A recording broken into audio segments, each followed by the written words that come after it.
мною принято решение о проведении специальной военной операции.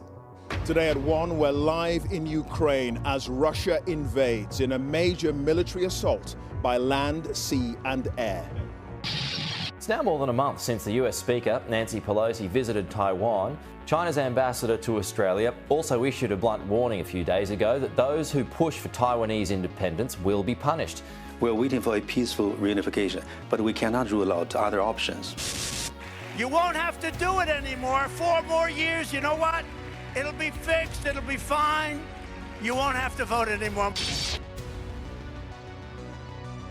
This is why we fight. Democracy is at war. Across the world, we see the forces rallied against it. From the authoritarian regimes of Russia, China, Iran, and North Korea to techno-aristocrats, religious fundamentalists, and populist demagogues. In the battlefields of Ukraine to the Straits of Taiwan and the halls of power in the United States, democratic, free values are under determined assault. But there are those who resist. They are activists, journalists, academics, soldiers, religious leaders, and politicians. In this series, we will meet those who claim to be fighting for a free world. We will find out who they are, how they're involved in the struggle, what democracy means to them, and why it's worth fighting for. Welcome to this episode of Why We Fight. Today I am here with Caolan Robertson, who is a filmmaker extraordinaire and has been working in and out of Ukraine for the last 2.5 years. He's been to basically every part of this country, including Kherson, up and down the front lines, and has made a number of films about Russia's illegal and imperialist invasion. Caolan, welcome to the show. Thank you very much for being here. This is cool, thank you. So, for anyone who somehow doesn't know, who are you? What is it exactly that you do here? So I travel across Ukraine making films about what Russia is doing to this country. I first arrived here in 2023 to make a film with John Sweeney. He was doing a war diary series since the beginning of the full-scale invasion. Every single day, day 1, day 2, day 3, counting down. He was in the city in Kyiv when it was being encircled by the Russians, and this was engrossing. It was incredible to watch, and it was just amazing journalism. And I really wanted to come here when he was doing this series. But at the time, I was running Byline TV, which is a video wing of Byline Times print newspaper in London. And my boss, Peter Jukes, said, if you get on that train and you cross the border to Ukraine, then you're going to be fired, because I'm not going to explain to your family why something happened to you when you've never even been to a protest before. Never even mind a war zone. So you're not going anywhere near Ukraine until you've got the training and the facilities to do it, or we know that it's going to be safe. So I kind of went to the border, watched all of the waves of humanity, all the refugees that were flooding across every single day, hundreds of thousands of people, no cash at any of the cash points for cities on end right up until Warsaw. And for the first time saw the reality, even in the aftermath, of what war was and what Putin was doing to people in this country. And I'd never been to Ukraine, but a year passed and it was coming up to the first anniversary. So it would have been February 2023. And John calls me and says, well, are you allowed to come to Ukraine yet? Things have stabilized somewhat in Kyiv. So I said, yeah, okay, I'll do it. Peter said yes. Yeah. So I only meant to come to Kyiv to make a very quick series with John for 3 days. I was going to document the number of people that have been killed and displaced by Putin.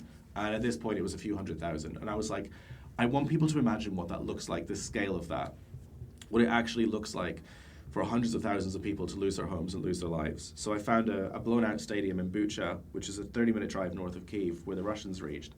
And it was filled with craters, and it was just all half destroyed, and it seated 5,000 people. So we got access to the stadium, and I was like, and we did this beautiful video. I wrote the script of John walking around and saying, imagine this is your local football club, this is your local stadium, 5,000 people. Imagine the sounds of everyone roaring and clapping. Someone scores, everyone cheers, and then silence, and it shows the stadium destroyed. This times 100 stadiums like this of people vanished, who should have been sitting here and here. And it was really powerful, and we released it on the 12th anniversary, on the 1-year anniversary. And I remember walking around Kyiv that day. This all happened the day I arrived, and just being in love with the city. I knew nothing about Ukraine. And to be honest, the stuff I had heard about it over the years was probably Russian propaganda, that it was quite a far-right country, that half of it spoke Russian, probably that was homophobic, full of Nazis. I mean, this is kind of stuff that I was like, is this true? Is this not true? I don't know. But what I found was the complete opposite. And it was Valentine's Day, once the day after we pulled in, and I just saw people celebrating love everywhere with flowers, bouquets, walking around just in love. And I realized that people here, they weren't judging anyone based on their characteristics, based on anything other than just whether you were a good person. And I fell in love with the city. And hearing I stayed for a few more days, and I heard stories of soldiers returning from the front with the most harrowing accounts, of civilian areas that were mined, where the Russians retreated from, where cats and dogs had mines put inside them and stitched up, where kids' toys had been left sabotaged and booby-trapped, and kids in these areas had to learn not to even cuddle their own toys. And I was so shocked that I didn't even know this was still happening, even working in news, that I wanted to stay and document it. So we drove all the way to the front line, and this 3 days became 3 weeks, into the Donbass, all across the Eastern Front, then down to Kherson. This point, Kherson had just been liberated, and they were shelling the city. This is back in the day before drones, literally. Yeah. There were no drones in the sky then, it was just artillery. And was just shocked, because I guess what I thought was this was a war between the Russian army and the Ukrainian army. And what I saw was, with these civilian areas being targeted in the most brutal ways, it was the Russian army versus everyone alive in Ukraine. It was a full-blown genocide, basically. The mass graves that had just been uncovered, the stories of torture from regular civilians in Kherson that I spoke to in the torture chambers themselves were harrowing. And so at that point, turned it into a full-feature documentary. That film won 12 awards, including the Prix Bayeux in Normandy. And I've been coming to Ukraine ever since to just keep telling these stories and keep documenting what Putin is doing here. And again, it shocked me that I didn't know the extent of it. So if I didn't know and I worked in media, then I can't imagine that most regular people in America or Britain have the same kind of grasp. And so don't have much political power, don't have much money, just have a camera and a good ability to edit videos. Yeah. So I put that together, and that's why I've kept coming back, and now I live here. You were threatened with being fired.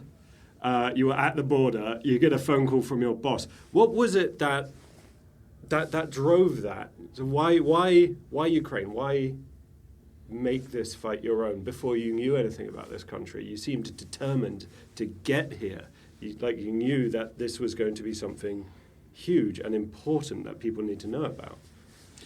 Well, it was because I hate lies. I mean, when I started Byline TV, one of the first series I did was speaking to people that voted for Brexit and regretted it later. And these videos had millions of views. There were fishermen that had had their entire industries wiped out, who were promised by Farage and Jacob Rees-Mogg that they were going to have so much fish they wouldn't know what to do with it.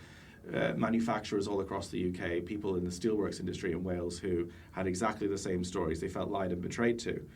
And I had this whole series called Betrayed, and I voted Brexit back when I was a young idiot, because I believed those lies as well. And a lot of my kind of political journey and through filmmaking has been documenting betrayal and lies through politicians and how it completely destroys society and rots it from the inside out, and how disinformation is weaponized to do the same thing. And there is no bigger source of that than Russia.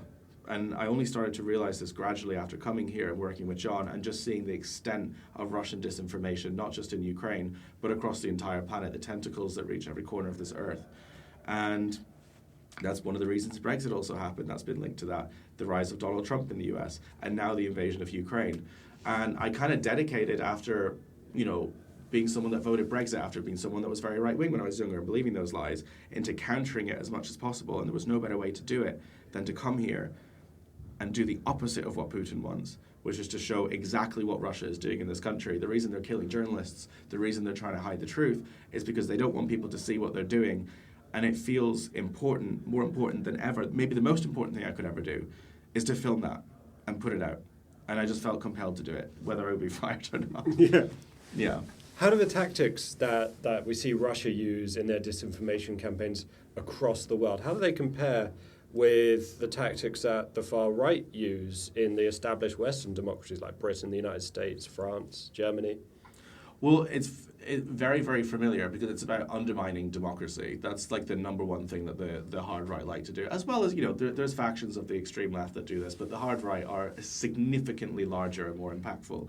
And at some point when I was very, very young as well, again, I had experience with this because I was hired by Rebel Media, which is a right-wing epicenter of a lot of this stuff, as a presenter for 6 months before I realized how nefarious this was and what was really going on. But it gave me a bit of an insight into the language that they use now, and I can see the exact same comparison with the language that's coming out of the Kremlin. It's the West is weak, it's falling apart because of transgender ideology, because of mass immigration, because of our societies being flooded with waves of refugees. It's about fracturing and breaking everything apart. It's about not trusting your institutions, not trusting the government, not trusting health, which is what we saw with COVID, which is literally all of our institutions. And Russia loves that, because if a society doesn't trust their country or has a cohesion and a shared knowledge of what is right and what is real, then it's fractured and broken, which helps Russia because we're a fractured, broken society. And the right are most prolific in pushing that. And that's why if you look at accounts like Jackson Hinkle or the MAGA accounts, or if you look at the stuff that Candace Owens is putting out, very prolific right-wing activist who's associated with the Heil Hitler Ye debacle, it's exactly the same rhetoric. And you can see it word for word. The Kremlin will put out something about how, there was a terrorist attack that happened in 2024 in Russia that was carried out by Islamists. Yep. And within hours, they started tweeting from the Kremlin accounts that it was probably Ukrainian saboteurs, it was Ukraine's fault. Yeah. And Candace Owens and those accounts were repeating the exact same thing over and over again straight afterwards. And that's where all this is coming from. And it's so disruptive. But we don't investigate these people, and we don't investigate Russian interference, even though it has the same impact as missiles. It's sending weapons through misinformation and through it's a different type of warfare, because we think that they're journalists. But they are not journalists. Journalists do not say, like Alex Jones just did, that an effing piece of tissue is a bag of cocaine. That is not journalism. So if they're not doing anything... Absolutely insane, that. Yes. Insane. Do you think it shows how desperate that the Russian propaganda machine is becoming when they're grabbing onto a piece of tissue and saying, look, everyone's doing coke? It is desperate. And it works, though. Alex Jones had 43 million views on that tweet. I posted a counter to it, and it was flooded with people. These aren't just bots. These are like people that believe this stuff in America, saying, oh, well, if it was just a tissue, why did he hide it away so quickly? Well, perhaps if the world media is in front of you and there's a dirty tissue on the table, you're going to take it off the table. Okay, I mean, this is 101, like what you do. Yeah. But it works, and it's successful, and it undermines everything. But we have eroded our trust in the mainstream media so much. Musk has helped with this. The New York Times is corrupt. CNN is corrupt. They're all failing news. So what do we have instead? 1488, Truth Killer, 43 Telegram channels. Much better. That's definitely facts. I mean, it's just like the frying pan to the fire. It's so frustrating to watch from a distance, and sometimes it can feel like end times. But these guys are setting the tone of information in a lot of ways now. Yeah. People like Alex, they have the most views on their tweets. Because they're able to grab onto basic human emotions, anger, fear, and they're able to manipulate that. Now, a big part of Russian disinformation and also the Russian ideology is a sense of nihilism. If nothing is really true, if they can persuade you that nothing is true, then everything becomes acceptable because nothing matters anymore. To what extent do you see that nihilism in the propaganda that is getting put out from Russia? It is what is happening now all across the West, and it's been documented in Russia because Adam Curtis did a film about this called Hypernormalization, and he focused on Russian society at a time where things were breaking down and becoming totally dysfunctional during the Soviet Union. People couldn't afford bread, but they turn on their television screens and see politicians say that it's the greatest country in the world. Same in North Korea. And when you lie to the public enough through misinformation, disinformation, you stop people believing in anything. They reach this hypnosis state where they just start floating through life and accepting everything that comes to them. Everything feels normal. If the government is caught in a massive corruption scandal, if Donald Trump gets a $450 million jet from Qatar, you just go, oh, well, he got a $450 million jet from Qatar. It's not corruption, don't worry about it. Yeah. That would be a huge scandal 10 years ago. It would be a huge scandal if the Democrats were in power. It would, and it would also be one of these, if this was in the 80s or the 90s, this would lead to the resignation of a president. But now it's, my friend told me about it. I told my friend about it yesterday, and they were like, oh.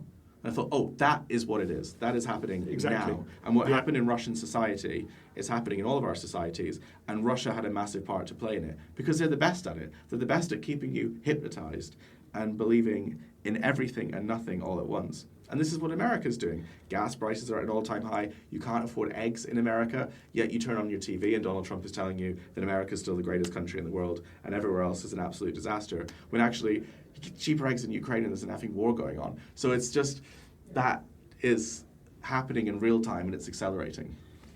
What's the best way to counter this? I mean, it's really difficult. Honestly, on the ground reporting is obviously important, but you cannot just rely on news to fix your society. When a society needs a cohesive news source, a general source of information, something like the BBC, which should exist in every single country, that's government subsidized, that is the standard, that funds good, real journalism that can be trusted. Institutions like the BBC have gone wrong. Jimmy Savile, yes, they have issues. But there was a general consensus of what was happening in the world and an agreement between people broadly of what was right and wrong, because we have these trusted institutions. America needs something like that. Canada needs something like that. And that would be massively helpful. But the problem is our government and our NGOs and everybody relies on a failing mainstream media that's hemorrhaging staff, that is relying on advertising revenue that's dwindling, to fix our problems, to basically provide everyone, to counter hundreds of billions of dollars of misinformation that are flooding our news feeds. The government should be countering that by investigating funnels of money that are flowing into these accounts. And I guarantee you right now, when the Tenet media scandal kicked off, which is where Margarita Simonyan from Russia Today funneled $10 million to put out Russian propaganda into Canada, that is the tip of the iceberg. There's 100 more Tenet medias in Britain, in America, in Canada. If the government want to do something about it, instead of leaving it to the New York Times to fact check it, they should be investigating those networks and shutting them down. That's the first thing to do. And the second they do that, you'll stop seeing 90%, you'll see a 90% drop in crazy tissue cocaine stuff on your newsfeed.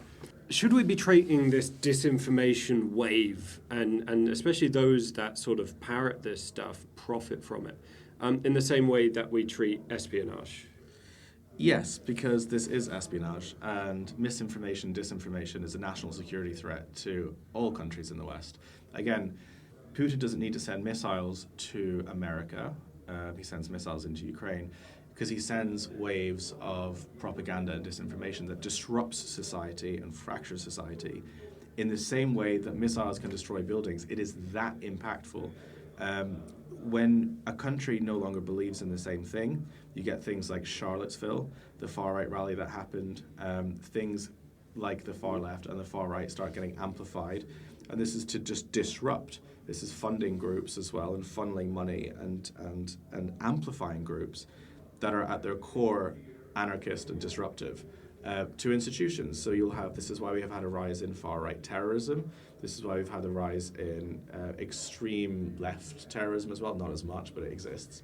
And it's going to get worse and worse and worse because this is where the money and the funding is going. So it is a national security threat, and it is espionage. It is deliberately destabilizing a country from within. Yeah, I mean, that's something that the Soviets did at the start. I mean, it's called salami tactics. The idea is that you cut up a big sausage into little bits and then you can eat it one by one. If you can separate people, if you can make them otherize their neighbor, then they are much easier to manipulate, control, and then ultimately destroy. Yeah, and that's been successful. I mean, we've had, if you compressed everything that's happened in the last, say, 8 years, and into, say, 1 year, I think we would think that the entire world was over. If you looked at the lockdown protests that took over the UK, the same thing in America. If you look at, again, Charlottesville, if you looked at January 6th, which is the fundamental belief that democracy itself doesn't exist anymore. That's the golden egg for Russia. Yeah. You got healthcare, we got our institutions, believing that even democracy isn't there. If you put all that together into 1 year, you would think that the world was over. But it's a slow game, and it's all spread out slowly. And again, we're normalized, we're sort of desensitized to all of this. So we just think it's fine. But it's not fine. Because if you actually look back and put it on times 5 speed, it's absolutely horrendous. Yeah, we're like a frog being slowly boiled. Yeah, and it's every single country. It's happening all over the world. This is why there's riots constantly throughout Europe. And this summer, we're going to see the same thing again. And it's also why no one can even believe what is happening in Ukraine when it is the most crystal clear and most documented thing that has happened in Europe since World War II. A country illegally invades another country. This is the most classic land war that you could possibly describe. And yet, we can't even agree on who is responsible. Makes absolutely no sense. Yeah, it's, and the reason is Russian propaganda, Russian disinformation.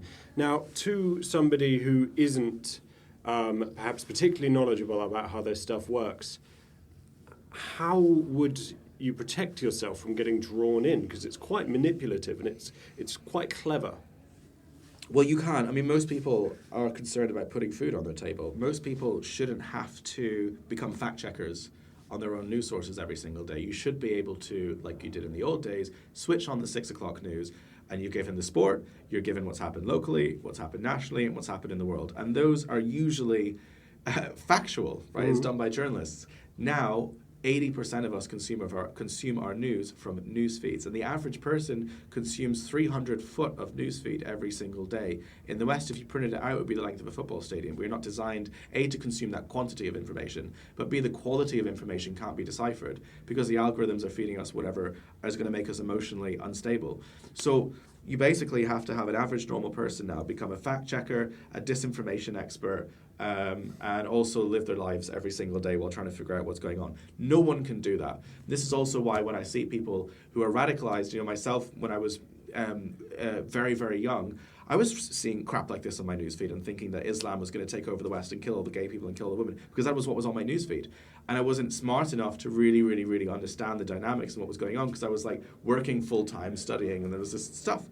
So I don't expect anybody else. So whenever I see other people repeating a lot of this stuff, I don't blame them. I blame the fact that there's $1 billion industry designed to manipulate this person, that it's working. And it's extremely hard to defend yourself from it. The government should be responsible for that. Well, talking about that industry, we know that the Russians pour an enormous amount of money into this stuff. We know that other bad actors like the Chinese and Iranians also get up to this. But a lot of it is vectored through these social media companies. How much responsibility do they have to bear for people falling for this? Social media companies bear a huge responsibility, and they turn around and they say, well, we can't tell what's extremism. We don't know if something's far right or something's terrorist material. We have no idea. But if I uploaded a Mariah Carey song onto YouTube or Twitter, within 2 seconds they would say, oh, this is copyright content, we can't take that down. Uh-oh, it's been deleted. Oh, because there's money involved, because the studios would sue you for using their content. So the second you're incentivized to take something down financially, then you can take down literally a fraction of a second of a song that they recognize. But pushing terrorist propaganda and using keywords that are clearly flagging in the system, we couldn't possibly. We have no idea what we're doing. We don't know. We're just completely freestyling it right here. I'm out to lunch. Like, this is what we're doing. So they have the systems in place. We have the AI in place. We can deal with all of this stuff. But there's no financial incentive, and there's also no repercussions for not tackling it, which is, again, where the government should set up in. This isn't like infringing on free speech. This isn't shutting down social media platforms because we want to be totalitarian, libertarian, whatever it is. This is literally saving society from destroying itself. And it's done by not having extremist content pollute our news feeds, and lies pollute our news feeds. I mean, this is like 101. And one day we're going to look back on this in 20 years' time and we're going to be like, why the hell didn't we do this sooner? But we don't have a judicial system in place that understands what's going on because of age as well. I mean, there was a Senate hearing only a year ago talking about disinformation, and one or two of the main judges didn't know the difference between a tweet and an email. So we have someone that doesn't know the difference between a tweet and an email making these decisions in the hearings, who is supposed to understand one of the most complex weaponizations that's ever happened. It's not going to work. It's not going to work. No, So it's very bad, actually, situation. Yes. Do we have any solutions? No. No. Oh. Not right now. I wish I could say we do, but we don't right now. I hope that maybe it gets worse, and that government gets its stuff together and changes and gets its act together. But right now, we're too slow to act. We don't even see Russia as a threat, even though Russia this morning aired a segment saying that we should burn down the Eiffel Tower and destroy the Notre Dame again. But so they're saying that they're our enemy, and we're like, they're fine. Well, this is the thing. If somebody says they're at war with you, then you don't have a choice. War has come. And the Russians have been saying they were at war with the West since, well, it really started after, 2008, Georgia? Earlier? And yet we have delayed, we have prevaricated, we've just not taken it seriously. And now, hopefully, the Coalition of the Willing, leaders of France, Germany, Poland, Britain, were here. Hopefully we're seeing that begin to change, but we are leaving a back door open, and that's this misinformation where the Russians can go in and break our society apart. And they've been doing this for a long time, even before Georgia. I mean, they have been always hostile with the West. The West is a capitalist system, and the USSR was a communist system. And since the fall of the Berlin Wall, there has always been a Cold War. The Cold War never ended. It actually has become a hot war. It hasn't changed. The USSR has always been like this. The USSR was the first society ever in the history of societies on planet Earth that was born out of being an atheist society. There was no religion, there was no philosophy, it was just the state. That has never happened before, and that is why the state is worshipped the way it is in a North Korean style way. And everything around it is an enemy to that state, everything. Whether that's religion, whether that's America, whether that's other countries. So this will continue forever, unless we realize what the threat really is and start speaking the same language. Yeah. How do you think this does end? The war or the disinformation and the war? Russia. I mean, I don't know. I used to have answers to this, and I used to be able to think about it and talk about it, but every MP, every politician, every media expert, everyone I speak to has different answers, and now everyone's just saying, we don't know, because Russia keeps delaying and delaying. This is what they do. They're saying on Saturday, sorry, we're not going to do your ceasefire. We're going to go on holiday in Istanbul, and maybe we'll talk about it then. And everyone goes, oh, okay, sounds great. Like, until the West and the Coalition of the Willing is a good start, actually start saying, no, this ends now. You've polluted our country enough with disinformation. You've shot down planes over Europe. You've poisoned people in our societies. You've invaded the largest country in our continent. And we're gonna start using the same language as you. We're gonna start using deterrence with the determination to use that deterrence, and that hasn't happened yet. But it might soon. But I don't think maybe even this year. I think it's gonna have to get much worse before it gets better. Talking about you and your experience and your ideology as well, why democracy is important to you. But before we get on to that, you've been to the front. You've received threats from the Russian government. I think you have a court date, or you've already been sentenced. And as well, you have people online. You get death threats all the time, I imagine. But going to the front, actually being there, putting yourself on the line for this, do you ever feel afraid? I used to, and it's good to feel afraid. I was, of course, in every single time I've been. And it's good to, because that's normal and human, and it should be. And the reason it's hard to get stories out of places like that is because it is scary, it is difficult, and most people don't want to go there. Most people can't, and most people shouldn't have to. But I feel compelled to go to places where people like Putin try and cover up their crimes, and it works. I mean, when I went to Kherson, that's when it really, really changed, and I got chased by that drone. Because no one really was talking about the drone attacks on a big scale. Zarina Zabriskie was, she's a great journalist, but no one else was really talking about it. And I went there, and the sky was full of drones, and people were absolutely desperate for the world to know what was going on. And Russia loves this. They love that there's no journalists there. And when I put that film out, and it got 2.5 million views, and then the next day, CNN, BBC, Wall Street Journal apparently started ringing all the people and the volunteers who were in my film, referencing my film, and then they went there and covered it, and her son was trending for a few days, and then everyone knew about it. I was like, that is the most fulfilling thing I could possibly imagine ever doing, getting something like that into the mainstream. And it required that risk. Now I don't really feel that much anymore because I'm used to it, because I've seen it so many times, but that's also what can get you killed, and that's not a good thing, so I'm very aware of that too. It's not brave to not feel scared, it's stupid, but it's also just a natural reaction of being somewhere for long enough. That's what Paul Conroy always talked to me about. You know, he was the one that, he was with Marie Coven when she died in Homs in Syria. He's been to 19 different wars, but he always told me to never try and let go of being scared and that fear, because that's what keeps you alive wherever you go, and this won't be the only conflict I cover.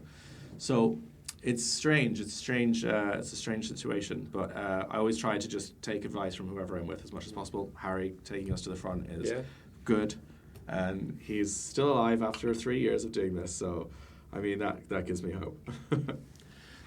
When you were in Kherson on the last occasion, the video of you, I can see you're wearing body armor under a jacket, but you're not wearing a helmet. And there's for people who don't understand, I want you to explain it to them.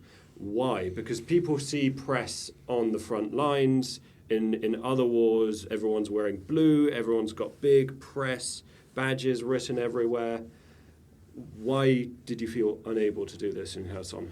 So the entire sky of Kherson is surveilled with drones, and they're looking for targets. And targets to the Russians are anyone that lives within that city. Civilians, children, rescue workers, it doesn't matter.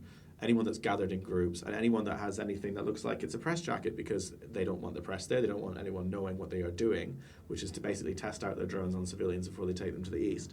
And B, volunteers who wear life jackets. They want to kill people that rescue other people. I mean, the city had been hit by aerial bombs the day before I arrived, and everything was still destroyed because they can't even clean it up anymore because rescue workers get targeted.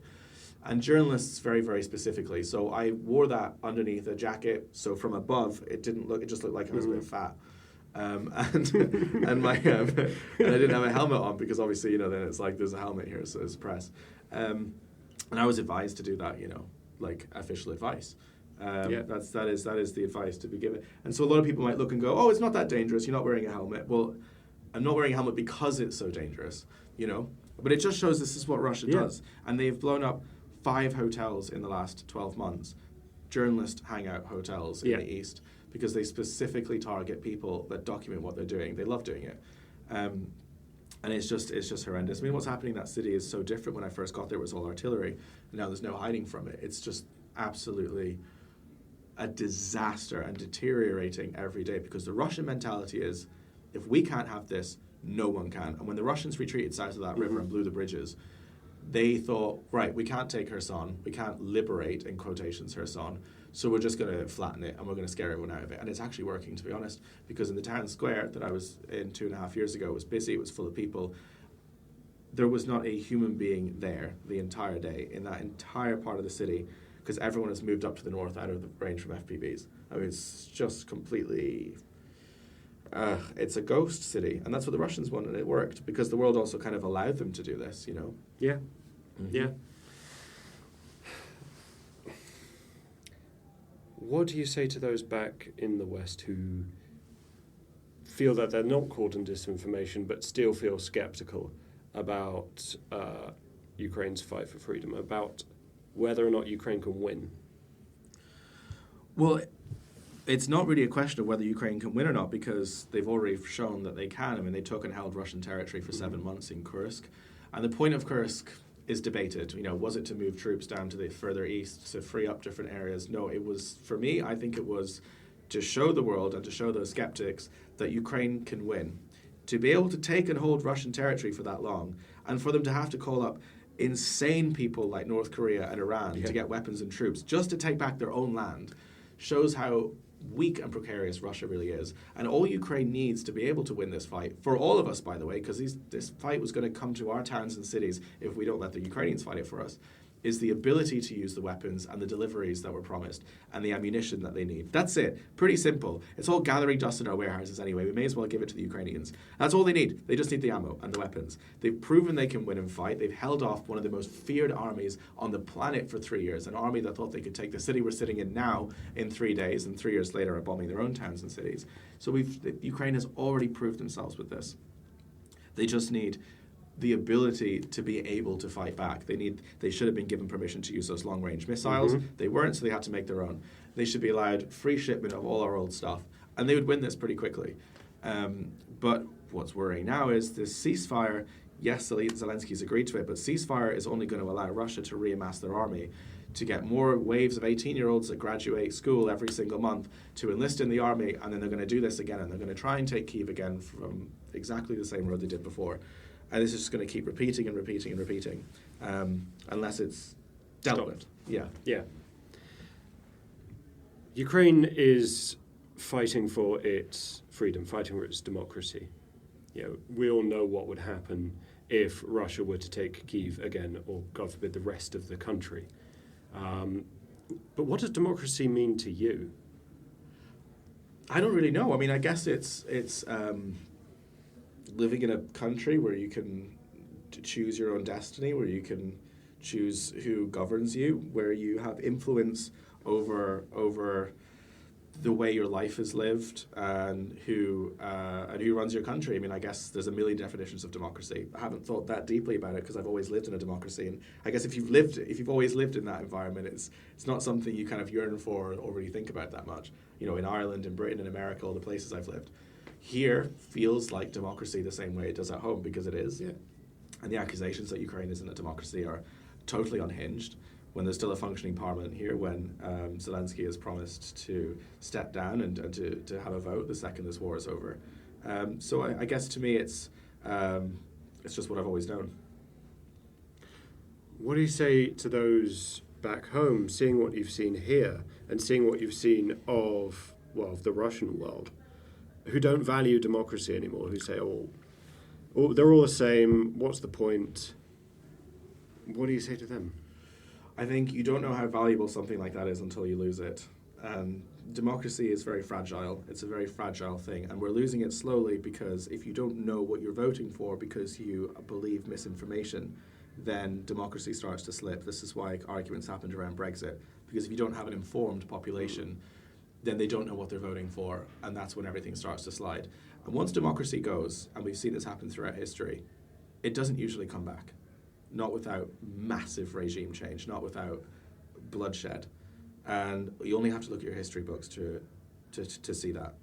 And taking it for granted is dangerous. And this is also why it's so great to support something like Ukraine, because this is a democratic country versus a authoritarian, totalitarian state. Dictators v. Democrats. Yeah, and if you care about democracy and you want it to exist, the biggest country in Europe by landmass, this is the largest country in Europe we're sitting in, has that.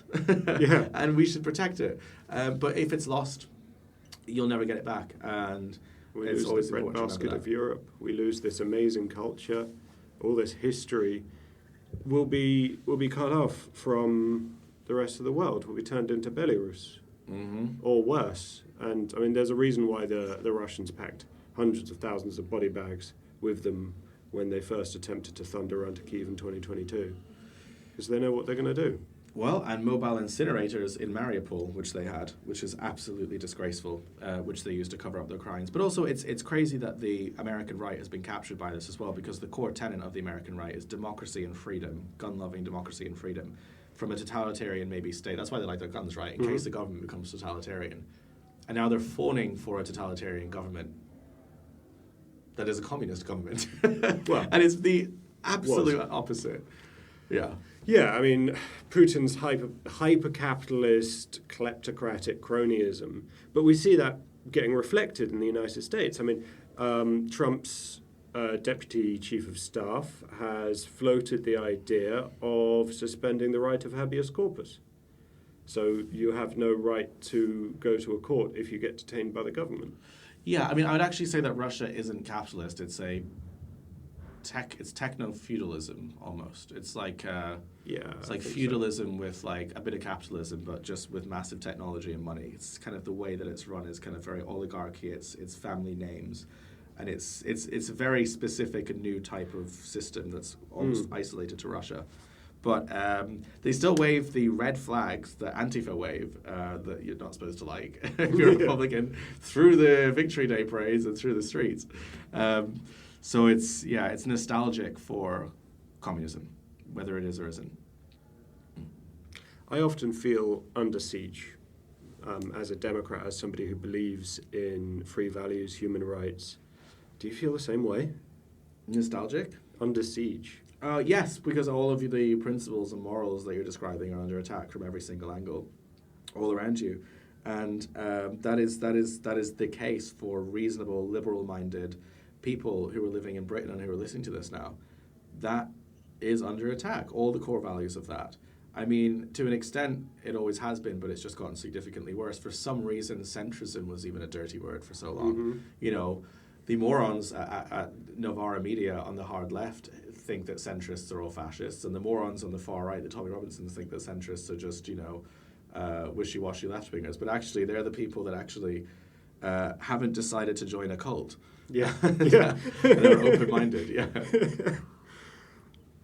So it's difficult, but it's intensified massively because people that think critically are no longer valued, and it's difficult to think critically now when everyone is going insane. I mean, everyone knows someone in their family or friendship group who has gone insane. Yeah, Yes. absolutely, yeah.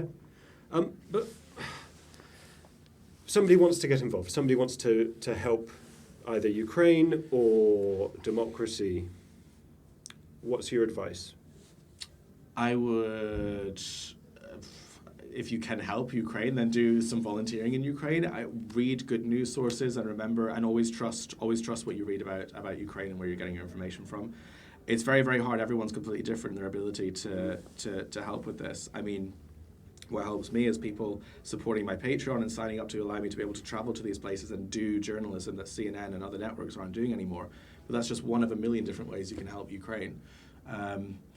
But believing in it is the best way you can do it. In a personal capacity, or telling your friends about it, at least believing in what this is, and not listening to the lies. Do you have hope? I do, but I think sometimes I think I'm being naive. Because I'm in the eye of the storm in this country. And it might look very, very different from the outside.